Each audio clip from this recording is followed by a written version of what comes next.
Baik, assalamualaikum warahmatullahi wabarakatuh. Izin perkenalkan diri, nama saya Aziz Muhammad Sultan Gani. PM saya 2415061012 dari kelompok 1. Di sini saya akan menjelaskan mengenai PKDBM kaderisasi amandemen. Untuk yang pertama, terdapat pertanyaan apa kebijakan yang terjadi? Kebijakan yang dianalisis adalah Peraturan Mahasiswa Fakultas Teknik Universitas Lampung tentang sistem kaderisasi mahasiswa yang ditetapkan oleh Dewan Perwakilan Mahasiswa Fakultas Teknik bersama seluruh Ormawa Fakultas Teknik Universitas Lampung. Peraturan ini terdiri dari 4 bab yang mencakup ketentuan umum kaderisasi, alur program kaderisasi, kewajiban penyusunan buku panduan, hingga pasal demi pasal penjelasan. Secara substansi, peraturan ini mengatur seluruh aspek sistem kaderisasi, mulai dari pembentukan komite kaderisasi, perencanaan, dan seleksi program. Hak dan kewajiban seluruh pihak yang terlibat, kode etik, klasifikasi, pelanggaran, dan sanksi, hingga kewajiban setiap ormawa untuk menyusun buku panduan kaderisasi yang terstandarisasi.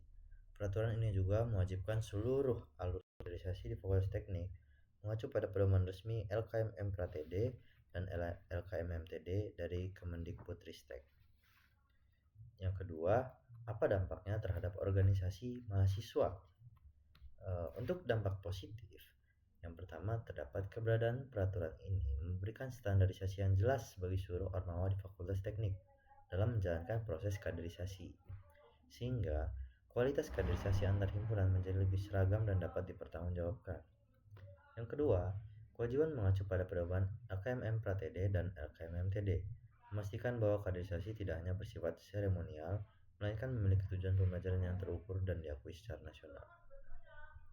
Yang ketiga, adanya kode etik yang eksplisit dan klasifikasi sanksi yang berjenjang memberikan perlindungan yang lebih kuat bagi peserta kaderisasi dari potensi kekerasan, intimidasi, atau penyalahgunaan wewenang.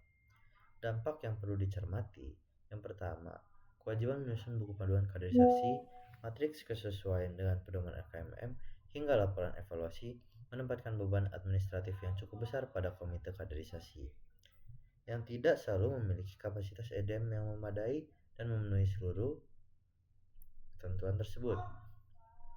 Yang kedua, peraturan ini tidak mengatur secara eksplisit mekanisme pengawasan independen atas pelaksanaan kaderisasi.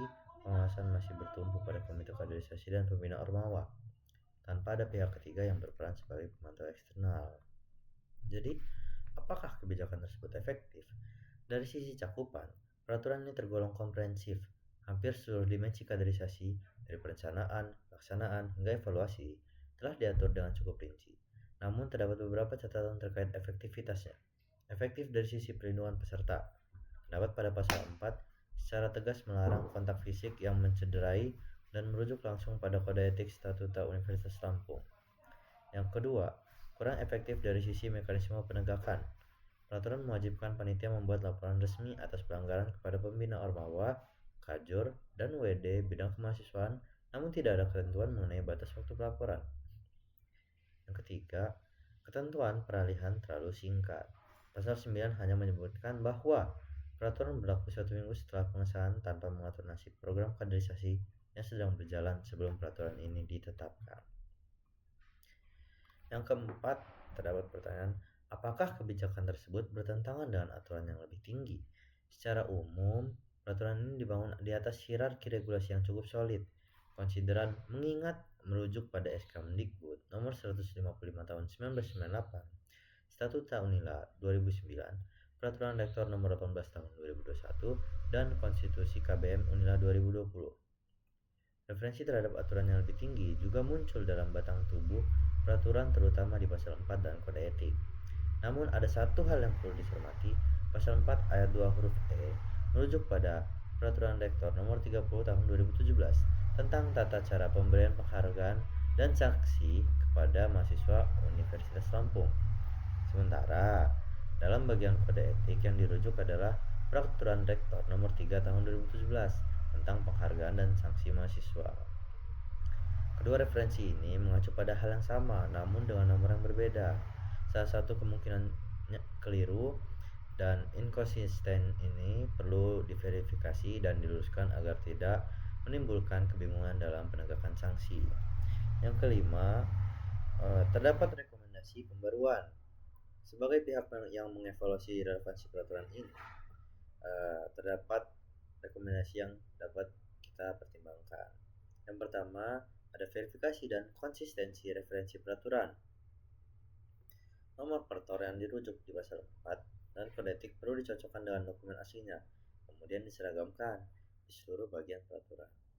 Penambahan mekanisme pengawasan independen perlu disisipkan pasal yang mengatur keterlibatan DPM-FT sebagai pengawas eksternal dalam pelaksanaan kaderisasi, sehingga tidak semua fungsi pengawasan bergantung pada komite kaderisasi yang merupakan bagian dari pelaksanaan kegiatan itu sendiri. Penambahan ketentuan batas waktu pelaporan pelanggaran.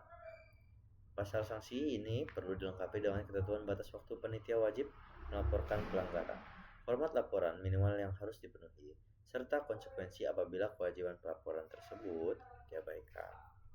Yang terakhir, terdapat penguatan ketentuan peralihan.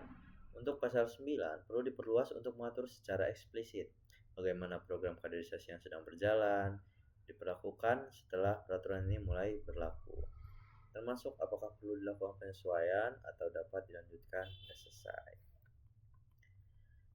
Sekian yang saya sampaikan terkait PKBM Kaderisasi Amandemen.